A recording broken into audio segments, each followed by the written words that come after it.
Всем привет, достар! Сіздермен бірге Сара. Мен бүгінгі влогыма қош келдіңіздер. Бүгін біз осылай ерте тұрып, жиналып, автобусқа отырып, больницаға бара жатырмыз. Әпкетайым екеуміз, мамамыз больницаға түсіп қалған болатын. Соған бара жатырмыз. Жолдан магазинге кіріп, корзинкаға кіріп, тамақ керекті продуктыларды алып, больницаға келдік. Менің даусыма мән бермеңіздер. Жай сөйлеп жатқан себебім больницада озвучканы жасап тұрмын.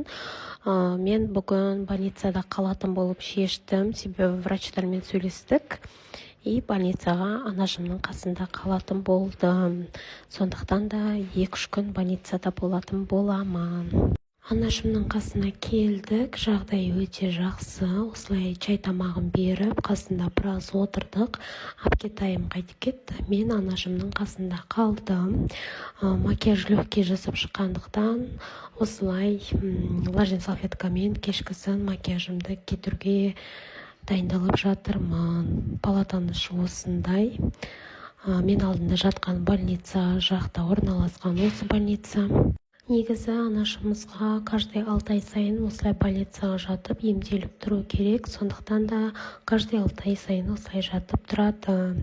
Макияжымды осылай кетірдім да, кешкісін ұйықтадым. Мен бүгінгі влогым осымен аяқталды. Көргендеріңізге рахмет. Сіздермен болған Сара. Денсаулықтарыңыз мықты болсын. Тіркелуді ұмытпаңыздар.